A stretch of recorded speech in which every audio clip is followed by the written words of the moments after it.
How's it going, Andrew? What's going on, Matt? Yeah, same old. Same old, same old. I hear that you might have a new bike companion coming your way soon. Yeah, hopefully in about a week. So we'll get that sorted, and then I can start riding again. Back on the steel horse. Back on the vroom Yeah, vroom, baby. With barely any time left in the season, so perfect time to get accustomed to a new bike for a month and a half, and then put it away for 4 months. Yeah, longing makes the heart grow fonder, right? Right, or something like that. Well, I got big news. Just got a promotion at work today, which was fun. Woo! Ooh. Now I'm a senior. Congratulations! Powerful. Ooh! I'll take more money. How many people work for you now as a senior? Work for me? I'm not a manager. I'm just an elite employee. So regale me with what power that comes with it. It comes with no power, but more responsibility. Even better. More money, more responsibility. It's never free. It always comes at a cost. So, hey, at least it's more money for more responsibility and not just more responsibility.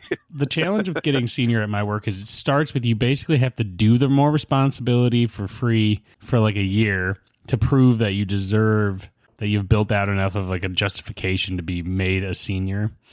And so about, 1/3 of our team is seniors of like the 20 or so members or whatever. So like it takes a while, but I'll take it. It's a nice birthday present. Day before my birthday present. Right. Well, happy birthday, by the way. I was going to get to that, but you beat me to it. Never forget my birthday. 9/11. Let's go. Woohoo. Don't get too excited, but yeah, it is my birthday. It is your birthday, and we have lodge, and that means, we go out afterwards, so. Trouble. But yeah, it'll be fun. Yeah. I mean, now I've had to be as lodged on my birthday, which isn't the worst way for me to spend it. I'm doing stuff with my family on Friday instead, which is fine. But now I get to do 2 days in a row. Fun. There you go. Exactly. And you have to do the education tomorrow. And we have a trustees meeting, and we have a lot of stuff. I'm going to try to get there early because we have a lot of stuff to get done tomorrow. Yeah, that we do. I got to cook, so. What's on the menu tomorrow? It's a secret. Ooh, is it a birthday secret? No, it's not a birthday secret. And then I don't care about it. Although I should have probably gotten a cake knowing that it was your birthday, but then I'd set a precedent that I'd have to do that anytime somebody's birthday was on lodge night. That's a risky move because then you have to remember, and then someone's upset. Right. Just bring a cupcake. Just one cupcake with one candle. One single cupcake. One cupcake, please. Only if I can smash it in your face. I've done that before. I'm good on that. Cool. Well, I'm gonna kick off the music, and you don't even know what we're gonna talk about. I'm just gonna hit you with some stuff. I don't. Cool. Sweet. Loosen up your ties and roll up your sleeves. It's time for Fellowship with Matt and Andrew. The views and opinions expressed on this podcast are not necessarily the views and opinions of the Grand Lodge of Wisconsin or any other Grand Lodge or any appended body. All right. So I want to talk today and do a little bit of lodge problem solving. So I'm going to throw some. I was looking around on Reddit and some other places on some common Masonic lodge problems, and we're going to weigh in on how to fix everybody's problems because, of course, we have all the answers, right? We have none of the answers. None whatsoever. We have all and nothing. We have all and nothing. We have suggestions at best. Yeah, we just have a podcast, and we feel like we have the right to speak on anything, and we're probably not qualified to speak on anything as well. So yeah, well, we'll do our best. So let's start with a hard problem first. So we talk about one of the biggest challenges in Masonry is the generational gap in the lodge. So how do we give advice to someone who would be a younger member who wants to change, but the old guard resists? How do we bridge the gap between the generations within lodges? What is some tactics we can use, or any one of our listeners could use if they're dealing with that type of challenge? We're talking about like changing something about like the way the lodge operates or something like that. Is that what we're going for here? It could be anything. I mean, it could be changing an event. It could be updating like the way you operate. It could be a change in culture or anything. We've all seen that moment where a young guy comes in and is really gung-ho and ready to go and can be met with resistance. And also on the other end, like, how do you bridge the gap and bring harmony between some of the more drastic age gaps? Right. Okay. So I figured that's where you were going with it. I just wanted to make sure before I answered so I didn't sound like a complete moron. I think one of the biggest ways you can start to bridge that gap is to obviously like get the two of them engaged in a civil conversation about it. You know, even if you have to remove it from like the lodge meeting because it almost becomes more like a committee meeting at that point or something like that, you know, table the discussion on the event or whatever it is in the meeting and do some meetings outside of the meeting. You know, get those two brothers together so that they can both clearly explain their points of view, and then, you know, try to see where the commonality lies and what they want, which would probably be like the success of the event, right? And have them both speak as to why their strategy might make it a more successful event, and hopefully they'll be able to come to some sort of an agreement that way. If not, they're just going to have to deal with the fact that they don't agree on it and put it up to the will of the lodge. Well, and I feel like, you know, it could be interesting. Never tested, so who knows, but just an idea. I wonder if we saw a situation like that unfolding, if you could just quickly pause and say, we're going to assign a committee of the young person, the old person, and a brother that you know is a good mediator, like somebody you know who isn't going to swiftly take a side, but can kind of help bring peace between the two. If you could be like, yep, you're in a committee and you're in a committee, which is a good way to not only encourage potentially maybe some bonding, or maybe not, who knows, it could be a kind of a powder keg depending on what's happening, but you never know. Sometimes that could be a helpful way to like get it through. I mean, I think the other challenge is like when someone's trying to improve the culture of their lodge. Let's say, for example, the lodge has a long tradition of levity during their degrees, right?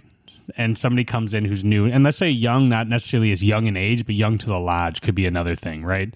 And you have the long-term members who have grown accustomed to a certain type of decorum, and you're trying to say, hey, like, we should try to sharpen this up. There can be pushback where people are like, well, I like the way we do it, and it, you know, for better or for worse. That can be another challenging thing to try to, it's like an uphill battle on something like that.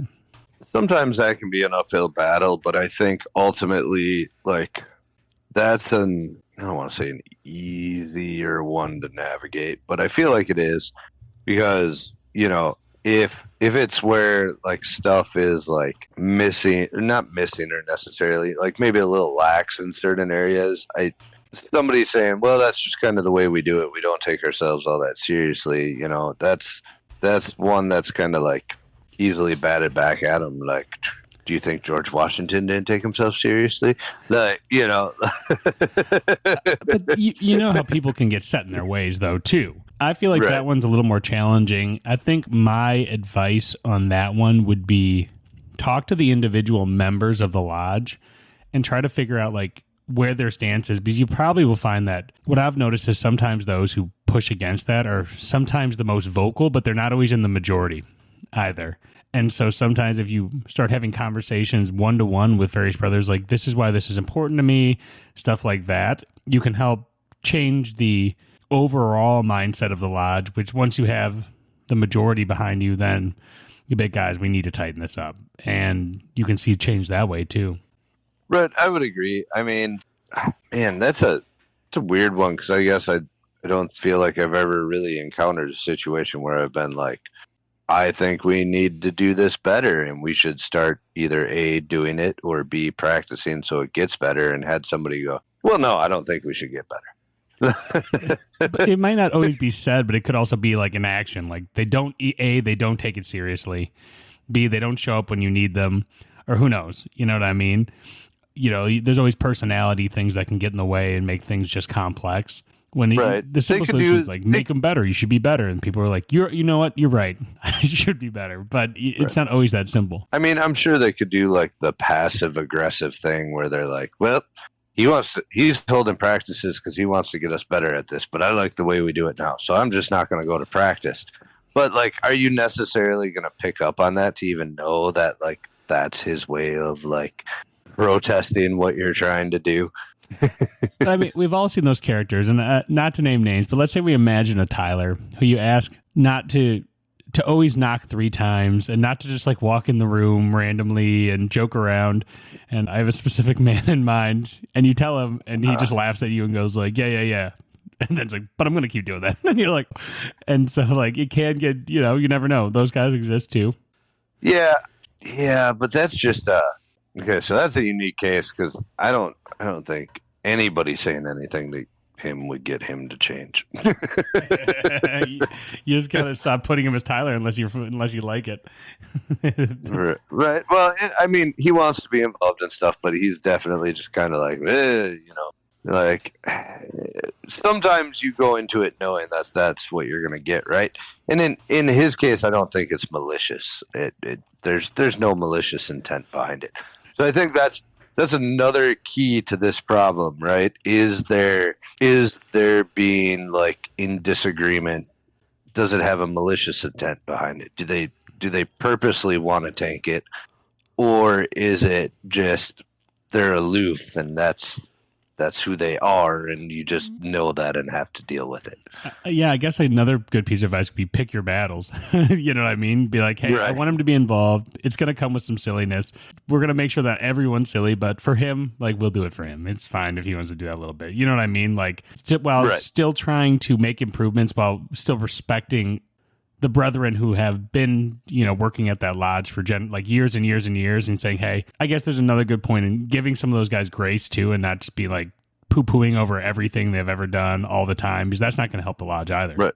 Right. No, and I mean, you need some of those guys' support going back, you know, and like, I guess I have to go back to that whole like their intent on disagreeing with you. Are they intentionally doing it because they're like, no, this is the way we do things, and we shouldn't try to get better because our relaxed thing is what makes us who we are when everybody else is going, but no, we want to get better, you know, because I would consider that almost malicious intent, right? You're like not allowing the lodge to move forward, versus somebody who's just kind of like, meh, you know, I got away with this 5 years ago, and I'm just going to keep doing it that way because, you know, everybody just laughs and goes, you know, well, that's so-and-so. That's our past master. That's just the way he does it.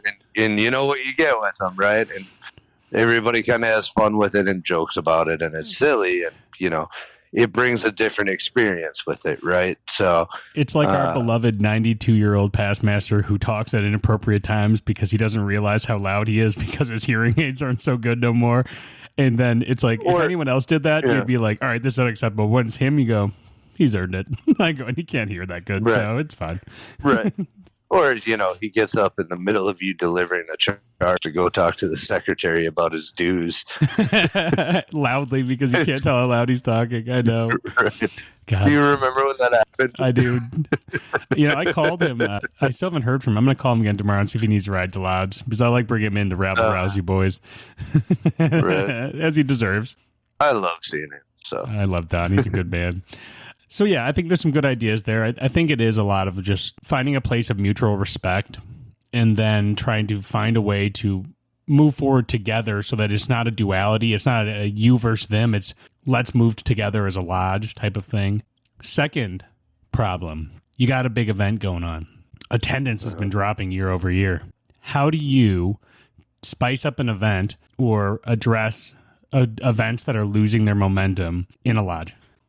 Well, I would have, I know these are just supposed to be like vague scenarios, which sometimes makes it difficult, but for like some context, like, or at least leading up to what I would say would aid in the decision making process. We can talk about it generally without this.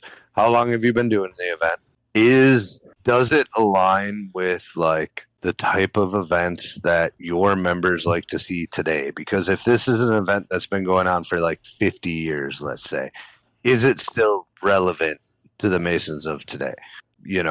Or is it outdated and old? And then your follow-ups from there could be, is it something we can change something about to make it relevant again? Or is it just time to say, Put it to pasture. This event has run its course, and we're going to put it out to pasture, right? Well, we have two good events that I could say we could even use as examples. One, the Ren Fair, and two, the Honors and Awards Night. And I think we're doing two different things with both of those to try to reinvigorate them, right? With the Ren Fair, we based it on something that is no longer exists, the ability to get group rates. That was one of the key points of the event is if you do it together, we can save some money. It's a fun day. We can do it together. And the III Pirates are also doing it, so we can combine it. It's great. But with the III Pirates already doing it, you already have an opportunity to go. With the lack of group rates, the win kind of got taken out of sales. So as of this coming year, we decided to put it as a lake event to pasture because we kind of lost its relevancy. Well, and I wouldn't even say that it lost its relevancy. It lost its appeal, right? Because I can say it lost its marketability. There would be a good way to put it. It lost its marketability because we can put out a flyer that says, "Hey, we're all going to try to go to Ren Fair this day. Be cool if you were there," right? But there's no level of pre-purchase tickets or organization where you have to see somebody to get your ticket to get in or anything like that, or discounted ticket or anything. I'm just saying, or we're just saying, sorry, Ren Fair was my idea, so sometimes I refer to I'm with it, but we're just saying, we're going to be here this day. Show up if you want. You're stuck paying full price for a ticket, and then people go, they put it on their calendar as a maybe I'm going to go to this, but if the weather's not cooperating, I'm not going to, or if something else comes up, I'm going to go do that instead. Whereas when you could sell tickets ahead of time before, then people were committed to it, right? So well, and it lost its logistical appeal and its marketability.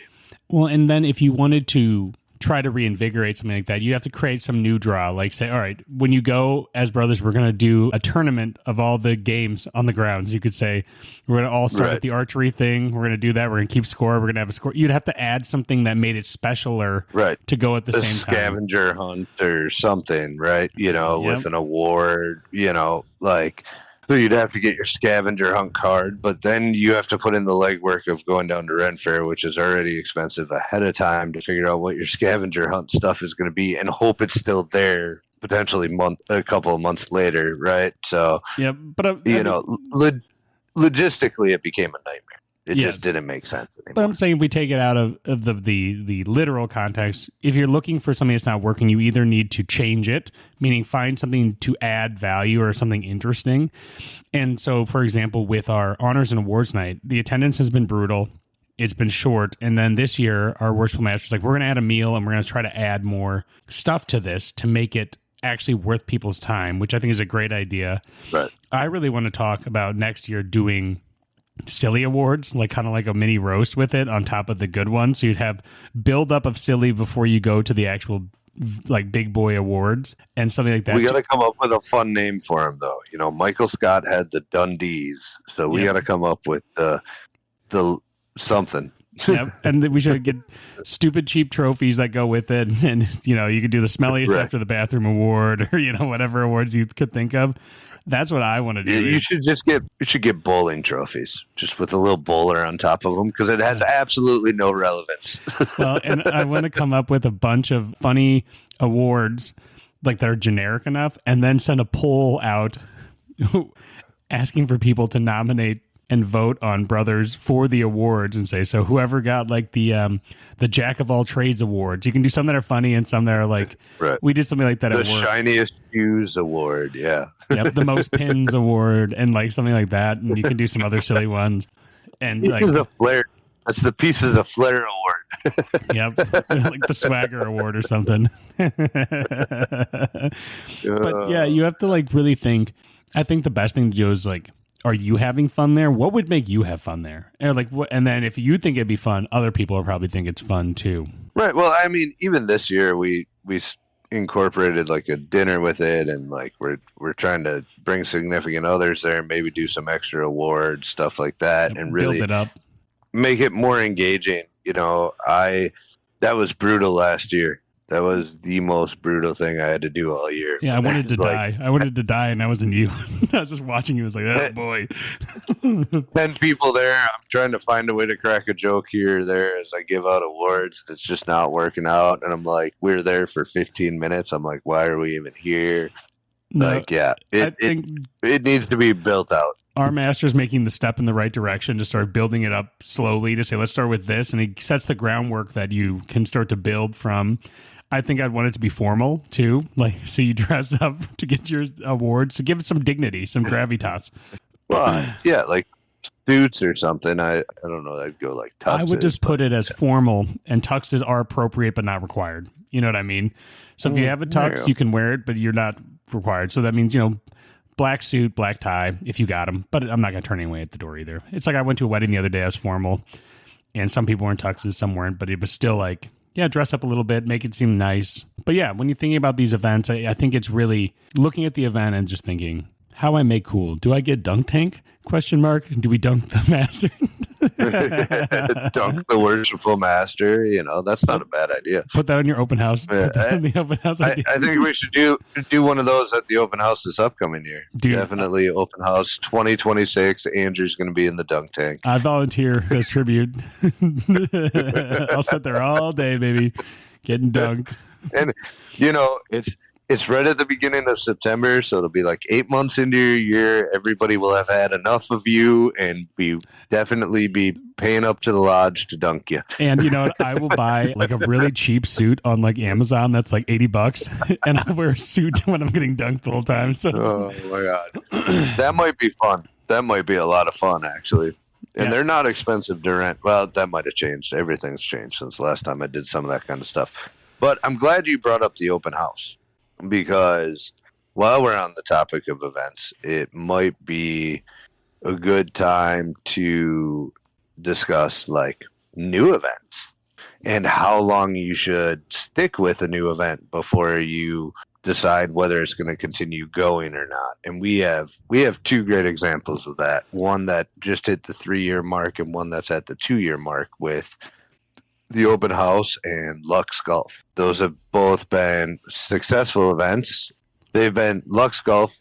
We've done twice now, and it grew in number of attendees from last year to this year, which was great. The open house, this was its 3rd year, and I would say we peaked at our 2nd year so far. We had about the slightly less attendees than we did in the 3rd year, the 1st year. The 2nd year was definitely the highest number of attendees that we've had so far. But we're like ballpark. At that, right. We're at that mark at this point where I know people at Lake Lodge have probably gotten tired of hearing me say this, but you have to give every new event 3 years before you determine whether it's a keeper or whether it's a goner. As long as you're trying to innovate each year. If you do it the same way over and over and expects a different result, like because you have to build it. It takes some time to build, right? Like little temple buildings. Exactly. And I think after the 3rd year of the open house, it's definitely a keeper, right? We've had about 100 plus attendees every year. 2nd year, we were pushing like 150. It popped up in my Facebook memories. But you know, you're gonna have a down year, and just having like a single anomaly. I don't want to call it an anomaly. I can't say that word right now for some reason. Thank you. For some reason, it wasn't. Just my mouth was moving different than my brain was thinking. Been there. But, yeah. You know, okay, so we had less attendance than we had last year. Does that mean we're going to can the event? No, because an event that brings in 100 people is still a successful event. You know, like, so your data is not always going to trend exactly on the uphill for an event that's successful. You know, you're going to see a little bit of variation in it and stuff. And yep, you need to keep that in mind when you're looking at this stuff. But yeah, I am a firm believer in giving any new idea 3 years before unless it's a total dumpster fire. It And just then falls out. Yeah. Well, and the thing is, if it's a complete dumpster fire, it doesn't necessarily mean that it's a failure. It means you need to look at it and go, where did we fail? Like, if you have an event and not a single person shows, you go, did we advertise it? Did we do that? And if you find out there was some clear, very adjustable mistakes, it could be worth a second year to say, okay, we messed up, but I still think there's something here. Like, we just need to actually do it better. And it's like, and you know, if you're like, I want to do a euchre tournament and no one shows up, you'd be like, did you advertise it in advance? Did you send it around the district? Did you build interest? Is there something, a draw? Like, you can actually still work with it if you think it's good. But if it drops out, it means you need to look at it very closely and go, where were the mistakes made? Because even a bad event should have something good about it. You know what I mean? Well, and that goes to trying new things. At the bare minimum, even if it is a dumpster fire, you're going to be able to learn something from it, or hopefully learn something from it, right? Mm-hmm. So even if it's something you choose to never continue because you're like, we did everything right, and it still ended up being a dumpster fire, I guess. And then what did you learn there? Well, this is not what our membership wants, right? You don't do it again.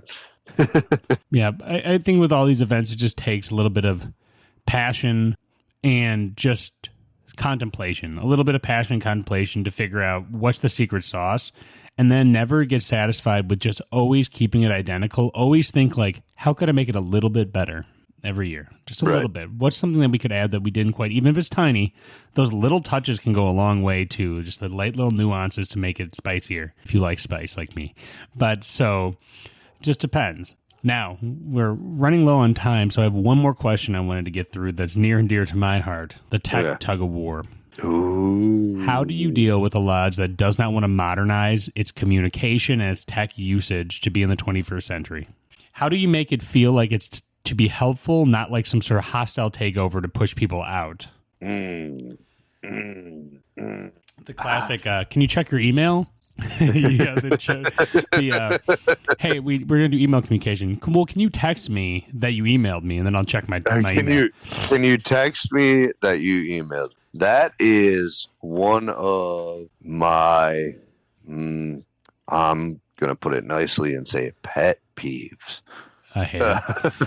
So, like, for example, next year, and to my listeners, if they're brothers, I'm sorry. In our lodge with our officers, we have a lot of drama that surrounds our ability to group text each other between iPhones and Androids, and there's tons of problems. And I really want to get us on Signal or WhatsApp, where it's just clean, it'll be separate, it's easy to find, you can add and remove people without starting new text chains.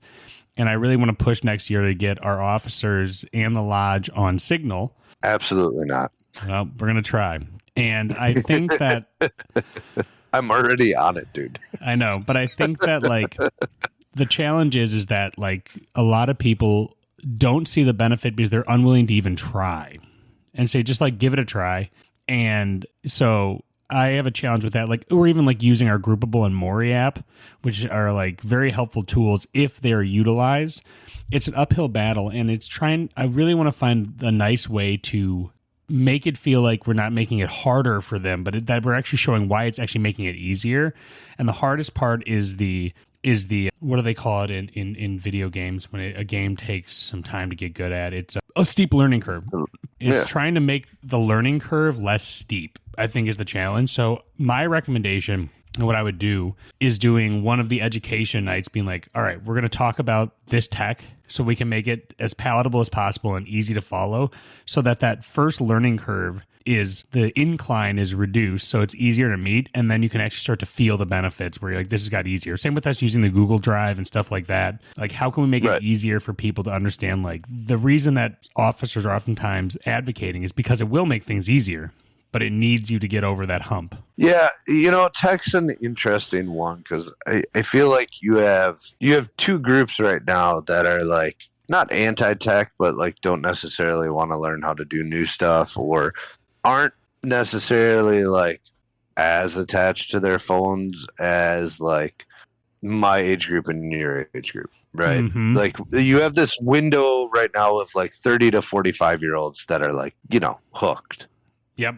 And then you have like your under 30 group that doesn't really pay attention to their phone at all. And then your over 45 group that like might not really understand some of the tech or not care to ever learn it. Right. So it's interesting to try to navigate that from a point of like communication now and stuff, because you're dealing with two different groups that may not be as into it as you are, but it's a useful tool to reach people. And you have to find the way to go like, all right, I get it. You don't like checking your email, but you're an officer of this lodge, and email is sometimes the easiest way to communicate. So just check your email once a day, please. Right? If you have to set a reminder on your phone to do it, set a reminder on your phone, but check your email. Check your text messages, check Signal, whatever we're using, right? But like, you need to keep up to date with what's going on at lodge, and I don't have the capacity to sit here and make individual phone calls, right, to everyone in the officer line when I can send a message to all of you simultaneously. Now, my responsibility is to communicate to you.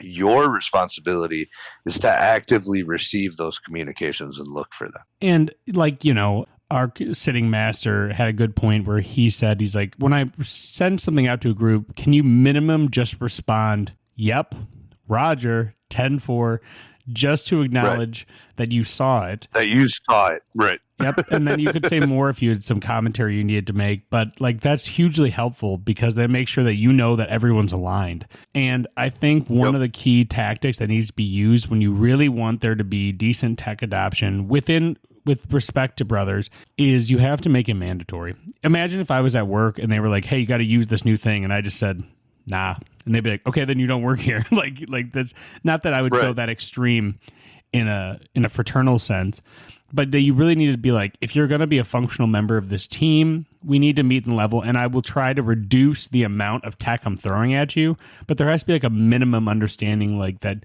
there's a lot of tech that has made things so much easier. And a lot of time, I think the fear is being intimidated by having to learn the tech. And so I think if you can say it is mandatory, but also like I will do extra to make sure that this is as painless as possible to help give you the tools to do it without feeling overwhelmed or stressed or annoyed. I mean, you might be the annoyed part might be unavoidable, but at least less annoyed than you might be. I will sit on your phone. I mean, look at how the sheer amount of number of brothers that we have met who are from that generation above the 45 who've heard about our podcast and been like, all right, boys, I've never listened to a podcast. Can you just sit down with me and show me how to get it? And we're like, happily. I don't think you were over there at the end of the open house. I showed Art how to use it. He didn't know how to even use a QR code. So I taught him how to use it with our I showed him how to use it with our business card because he also wanted to listen to our podcast. So, well, and that's the thing is we're a fraternity that is a mix between various generations. So that's one way the younger generation can help the older. These QR codes and these different forms of communication are becoming more prevalent, and you don't have to go and try to panic figure it out. You can sit down with a brother and say, "Hey, help me," and we'd be like, happily. And just like we sit down with them for tons of stuff of our other problems where their wisdom is valuable, and we say, hey, look at my insurance policy, help me, is this good or bad? You know what I mean? Like, there's varying levels of experience on various topics, and that's just one that the younger generation has. When we have to go to the more senior generation for tons of stuff that we're like, dude, I'm over my head, you have a lot more experience with this, help me. Well, yeah, you have a lot more experience, or even you were just around for some of this stuff. Like, hey, 30 years ago, when you guys did this event, what was the general consensus on it? Or what were you guys talking about then when it came to bylaws? Or, like that kind of stuff. Like there's umpteen million things we can go to them for, and a ton of stuff that they can come to us for. Well, and like with recently with Worshipful Brother Jeff, even though he's not in the senior generation yet, even though he's getting close, being like, dude, around installation, what am I forgetting? He's like, dude, you need to call the florist like this much advance. You need to check with people like this. From all of his things that he's seen the negative side, he's like, this is the stuff you need to be on top of. And I was like, I would never have known that. You know what I mean? And so there is the value of experience being like, this is my second time in the East, my man. These are the things that are going to bite you in the butt if you're not paying attention. And you're like, okay, good advice. Oh, I feel very underappreciated right now. I've got a lot from you too. I just don't You want call, you call him instead of me. I've That's called fine. you too. That's I've fine. called you too. You did the I rounds of know. calling every past master. I'm talking smack. You know that. Jeez. Hey. But yeah, I think I do want to do. I think that's good advice. I do want to put out a poll, maybe on this episode, to our listeners. If we could do a segment called Masonic Problem Solving, I almost want to start reaching out to our listeners and say, "Hey, what problem would you like us to weigh in on?" Yes. And if you do let us know that you want to weigh in on a problem you're having, you can you email us at timeforfellowship@gmail.com, or you message us on Facebook or Discord. Make sure to be clear in that or Discord. Make sure to let us know in that communication if you want us to keep you anonymous or if you just don't care. Yeah, or whatever happens. Right. Or if you want your name attached to it, so if somebody else from your lodge listens to it, they can hear you expressing an issue is a way to get it out there. Sometimes that's not a bad thing. So yeah, I would love to do that more, because I think that between the two of us, we have some good ideas sometimes, and probably some. But honestly, if you think we're way out of line, you can also let us know that too. Right, for sure. And if you write in and we give our responses on a problem, and you're like, yeah, no, that was the most out of line, crappy answer I've ever heard in my life about how to solve this particular problem. What were you guys thinking? We'll take that feedback. We gladly will, because we do get it wrong sometimes. More than we get it right, probably. Big time. Cool. Well, I think that's a good place to wrap. I did get an email from one of our buddies and longtime listener and been on the podcast, Worshipful Brother Adam Rigdon. And I wanted to do a special shout out from him and a request to our listeners. We've been working a lot to really get the social media going for the Wisconsin Masonic Foundation. It's a good charitable fund. And if you're looking for a way to support the Wisconsin Masonic Foundation on social media, and you're a follower, if you're not following, please follow it. And if you are, consider inviting all your Masonic buddies or non-Masonic buddies to follow as well on social media. We're really trying to get the charitable works in Wisconsin out there into the social sphere. Is that what you call it? So sure. I wanted to do a quick shout out from the podcast to our listeners. If you are following the Wisconsin Masonic Foundation, I am also the social media guy for them, so I guess I also am biased and have a stake in it too. Feel free to send invites out to your friends, because we really want to make sure that all the good works that we're doing here in Wisconsin are seen out in the public, so we know all the good stuff we're doing. Heck yeah. Everybody should be, every Wisconsin Mason who's on social media should be following that page. And inviting friends, family, and other Masons that you know. Send invites out, because that'll be how we can get our base under us, so that we can really start to build that social media space. And what you have to realize with charities these days, having a good social media space just gives this charitable foundation the ability to be seen by as many people as possible, which helps bring in donations to give back to your community. Excellent. I would agree with you there. That social media needs to pick up some steam. And the more people following it, the more people we can reach, the more good we can do. Yep. So we do a lot of good in Wisconsin. That we do. I wholeheartedly support that message. And one last thing before we go, just because I want to tease our listeners for once, make sure you tune in next week, where we're going to have an extra special guest that we might be dropping hints about in between this episode and then on our social media. Oh, yeah. It's going to be cool. Well, anyways, guys, be sure to follow us on socials. Speaking of socials, follow our socials too. Follow everyone's socials. Who cares? But regardless, right. Yeah, everyone take care until next time. All right. Have a good one, everybody.